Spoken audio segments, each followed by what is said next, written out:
Hey guys! In late July 2026, right in the middle of Japan's super hot summer, I took a trip to Onjuku Beach in Chiba Prefecture. Let me show you around. You might wonder why I traveled over 2 hours to get here. Well, beaches near Tokyo, like in Oshima, the one marked with the blue circle on the map, are famous. But most of the coastlines around there have black sand. But if you look at the areas facing the Pacific Ocean, like southern Boso in Chiba and southern Izu in Shizuoka, which are marked with red circles, they are the few places where you can find beautiful white sand beaches. The best part about this Onjuku trip is that you get to enjoy two completely different vibes in one day, relaxing at the beautiful beach for swimming, and some thrilling, adventurous exploration in the second half. Let's go! To get to Onjuku, which is famous for its gorgeous white sands and great swimming, I took the JR train from Tokyo Station. I just used regular and rapid trains, which only require a standard ticket. It took a little over 2 hours, but if you take the Limited Express, you can get there directly in just 90 minutes. So, if you want a guaranteed seat and a more comfortable ride, I definitely recommend that. Once you arrive at JR Onjuku Station, if you're only here to swim, it's just a 10-minute walk to the beach. No need for a rental bike. But since I wanted to explore a bunch of spots later, I rented a bicycle at the Tourist Information Center right outside the station to the left. I'll leave the details in the description box below. Now, I'm heading from map number 1 to map number 2. It takes less than 5 minutes by bike. Other than the seasonal beach restaurants by the water, there aren't many shops around. So, even if it's a slight detour, I highly recommend stopping by a convenience store or supermarket, like the ones shown on the map, to grab some supplies first. If you want to jump right into the ocean, head straight to map number 3, where you'll find beach restaurants and paid changing rooms.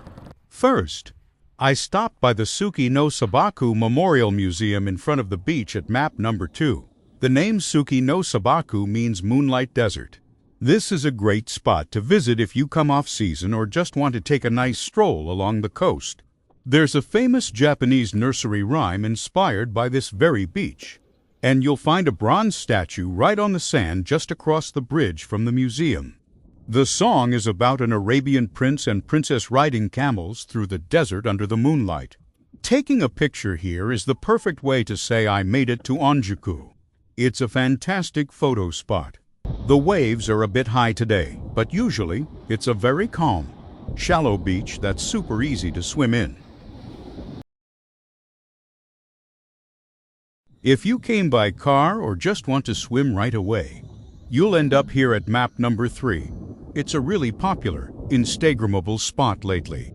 There are beach restaurants too, but unlike beach clubs overseas, these beach houses are temporary, seasonal huts that serve fast food style drinks and snacks. You can also use their paid changing rooms here. For international travelers, it might be a bit of a hurdle since English often isn't spoken, and many places are Japanese only and cash only. So, another good option is to just use the free public showers and restrooms for changing.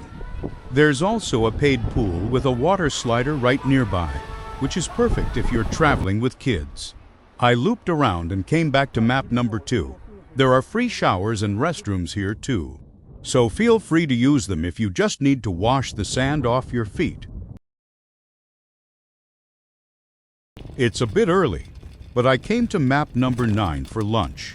Onjuku has a lot of small, independent restaurants with irregular days off, which can make it hard to find a place to eat. But this spot opens early and has plenty of seating, so it's a great choice if you want to eat somewhere other than the beach restaurants. I had the sashimi set meal. They sell souvenirs here, too. Now, swimming is great and all, but this time, I also wanted to go on a bit of an adventure. That's the real reason I rented the bike. I'm riding towards map number for now. It's quite a walk from the main area, so if you want to go here, definitely rent a bike from the Tourist Info Center next to the station.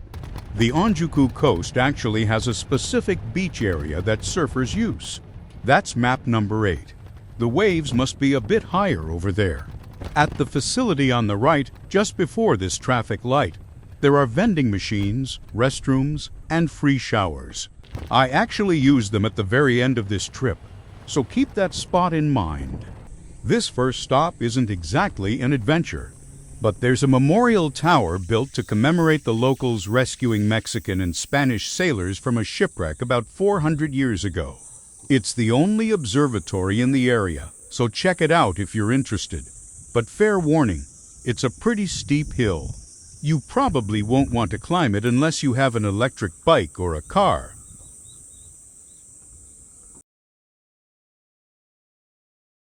Kohaduki Coast at map number 5 is right around the corner after you come back down the hill from the memorial tower. There's a signboard, though it's only in Japanese. You can ride your bike all the way to the back, but there was a lot of debris washed up from the ocean, and I didn't think it would look great on camera. So I just took a peek from above and skipped it this time. Out of the hidden beaches, this Kohaduki Coast is the easiest to get to, so go take a look if you're curious. Next up is Ohazuki Coast at map number 6.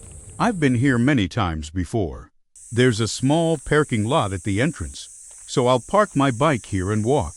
Today, there happens to be a car and another rental bike parked here, but honestly, hardly anyone ever comes here. Because of that, you basically have to walk through the bush. They are really overgrown this time of year. There are some muddy spots, too. It might be better to wear clothes that cover your skin and shoes like Crocs, the kind of sandals that secure your heels rather than regular flip-flops. As you can see, you might wonder, is there really a path here? But trust me, this struggle makes the final view that much more impressive. See, once you get through the thicket, you reach a coast with striking cliffs and strange rock formations, which is a complete contrast to the white sand beach from earlier. It's a view totally worth pushing through those annoying bushes for, right? Just be careful, as there can be falling rocks, so explore at your own risk. It looks like they've recently patched up some of the rocks with concrete to make it easier to walk, which wasn't here before. At low tide, you can walk right up to those pointed rocks, but the tide was coming in this time, so I could only walk along the right side. This spot is more for taking in the spectacular scenery rather than swimming, so I think it's worth visiting even in the off-season.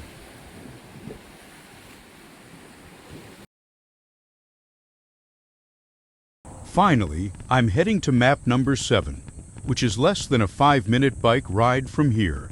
There's another parking lot on the right just down the hill, so I'll leave my bike there and walk. It seems like this area is the actual coast where locals rescued the shipwrecked sailors I mentioned earlier. If you walk about 100 meters down the road, there's an entrance on your right, though the sign is only in Japanese. We'll go in through there. Oh, right. You can hear that buzzing sound in the background.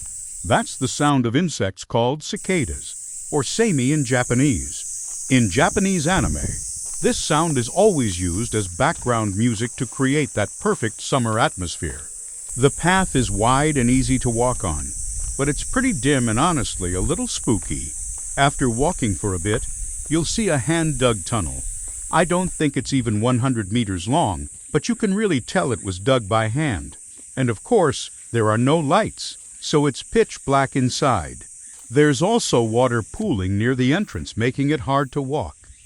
Your feet will probably get covered in mud if you're wearing sandals, so make sure to head back to map number 8 later to wash your feet like I mentioned earlier. And honestly, out of everywhere I went today, the breeze at the exit of this tunnel felt the coolest and most refreshing. The path ahead is easy to walk on too, but you might spot an animal that looks like a small deer. They're called kin, which are muntjacs. They aren't big and will run away, so just leave them be. I actually ran into one too, even though it's not on video. After less than 3 minutes of walking, you'll start to hear the sound of the waves. There's supposed to be a cave-like spot up ahead, but as you can see, The brush is so thick I can't even see the path, so I had to give up here. If you check Google Maps, there are tons of photos of the cave. If you're feeling adventurous, go for it. I backtracked a little, and even though the bushes were crazy here too, I managed to get down to the shoreline. To be perfectly honest, the white sands at the main Onjuku Beach were much prettier. But making the tough trek out here to see this deserted, untouched landscape is going to be an incredible memory. If you're up for the challenge, you should definitely try it. So, what did you think of this trip? The best part about Onjuku is that you can experience two totally different adventures, relaxing and swimming at a beautiful white sand beach, and the thrill of pushing through the brush to have a wild, deserted coastline all to yourself. I hope you come and experience this awesome side of the Japanese summer. That's it for today. See you in the next video.